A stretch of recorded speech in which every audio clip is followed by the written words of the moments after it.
Don't make him angry. You wouldn't like him when he's angry. Welcome back to Kabiga's Reviews, and this time it's The Incredible Hulk. Directed by Louis Leterrier and starring Edward Norton as Bruce Banner, Liv Tyler as Dr. Betty Ross, William Hurt as General Thaddeus Ross, Tim Roth as Emil Blonsky, and Tim Blake Nelson as Samuel Stearns, among others. Following a lab accident that contaminated his cells with gamma radiation, scientist Bruce Banner finds himself cut off from his true love, Betty, and forced to hide from his nemesis, Betty's father, General Thaddeus Ross. Lured by the hope of a cure, Bruce is cornered and reacts violently, exposing the devastation of the Hulk to Betty for the first time. This also reveals the raw power to Emil Blonsky, who becomes consumed with a lust for it, and with the help of General Ross eventually becomes a new threat known as the Abomination. With Blonsky rampaging through Harlem and captured by Ross, Bruce realizes the only one who can stop the mayhem is the Hulk. Now, I seem to be in somewhat of a minority when it comes to my opinion on this film because I really like it.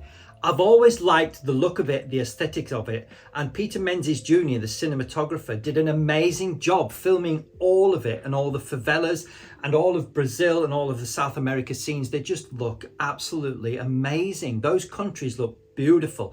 Now, I know the favelas are notoriously poverty-stricken, but the culture of it and the intensity of it is just captured amazingly in this film.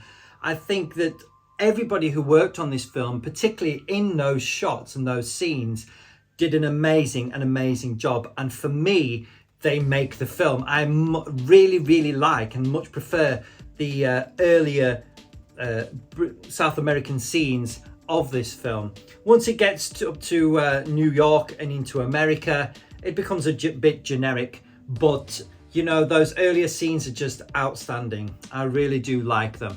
So kudos to Louis Leterrier and everybody who worked on those scenes and this film. So let's get into it. The Incredible Hulk is the second film in phase 1 of the MCU, the Marvel Cinematic Universe as we know it. The Infinity Saga actually followed up Iron Man from 2008 and was released in 2008, the same year, and forms part of what's known as Fury's Big Week, which includes Iron Man 1, Iron Man 2, and the events of Thor as well, to name but a few. So we find Bruce Banner is on the run, not on the run, but in hiding certainly from the American government following his incident and his accident in the Gamma Lab, where he was working on recreating the super soldier serum unbeknownst to him. So he is working in a bottling factory and he cuts his finger, dropping some blood, and that brings up the fantastic, or leads into the fantastic Stan Lee cameo of this movie, where he drinks the bottle and is affected by some sort of gamma poisoning, if you like, whatever. But this then alerts the authorities as to where Bruce is in hiding, and they all descend on there and chaos ensues, and he decides he's got to go back to America to get some data from his love, Betty Ross, that's going to hopefully help cure him of his Hulk affliction as he sees it. That in a nutshell is the film. There's a lot more to it. You know, he is pushed by General Ross because General Ross wants the Hulk, he doesn't want Bruce. Emil Blonsky, played by the wonderful Tim Roth, is outstanding again in this film, and I'll come back later on as to why this film is essential watching, as I said earlier. So he is already slightly unhinged. He's a bit of a not a bully, but he's very aggressive. So when he gets some super soldier serum, he just wants more, and he's actually quite greedy. He wants what Bruce has got. He wants that, and he ends up becoming the Abomination, and they fight and they destroy Harlem as referenced in a later Avengers movie. Now, some of the things that I really like about this film are, as I've already said, the cinematography, the sound design, everything's really good. And if we're going to talk about the disc, the 4K disc, which is the whole point of me doing these reviews, And I really thought, unlike Iron Man, the previous review where I said the disc, I've never seen the film look so good. This does look brilliant, does look good, and I must admit the film has always been somewhat gritty, it's always been somewhat dark, but the HDR on this makes some of the scenes look quite dark. At some points you couldn't even see Hulk very much at all, or it was too light. You know, the contrast was a bit hit and miss. But that being said, like I say, the film always has been somewhat dark and gritty anyway, and that's part of its charm. That's part of why I liked it, because it wasn't some polished Hollywood superhero film. The sound on this is great. You can hear the Hulk talking much clearer, and like I said, all the performances are brilliant. I love the comedy of it.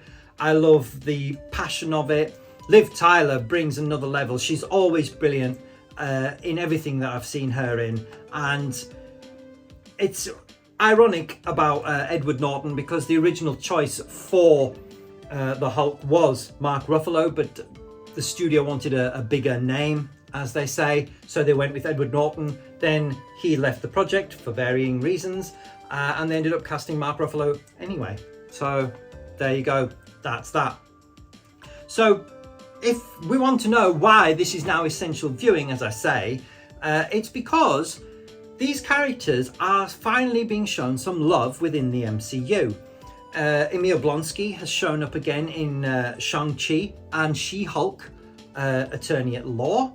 And William Hurt, the late William Hurt's General Thaddeus Ross, has appeared in Captain America Civil War, as well as Avengers Infinity War and Avengers Endgame, and played a pivotal role in Black Widow as well. And he will also be reappearing in the Captain America 4 film, Captain America Brave New World.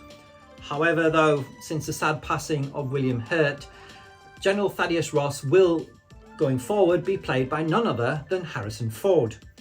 And there are strong rumours that he will actually become the Red Hulk, as he does in the comics. That remains to be seen at this point. Now, Betty Ross has not been seen since 2008, and Liv Tyler will once again reprise her role as Betty Ross in the aforementioned Captain America 4 Brave New World. So that's something to look forward to then, isn't it? We've had Abomination show up in Shang-Chi and the Legend of the Ten Rings. Emil Blonsky, Abomination in She-Hulk, Attorney at Law. We've had General Ross. And then in future, going forward, we're going to have a bit more General Ross, which is nice. And the return of none other than Betty Ross as well, and the leader as well. So, it's all good. This film is important because it's got things in it that are paying off now, all these years later. So it's definitely worth watching. I really do recommend it, especially if you're a purist or a completist and you want to watch the entire MCU and understand who these characters are. Especially when you're going to go see Captain America 4, whenever that comes out. So, The Incredible Hulk, I'm going to score this out of 10. I would give it an easy 8, because I really, really enjoy it. I really like the grittiness of it. I like the contrast of it between this and the slick, polished Iron Man that came before it. And I really like the favelas. As I've said, really, really enjoy them. I really like this movie. So, The Incredible Hulk, 8 out of 10. Let me know in the comments, what do you think of this film?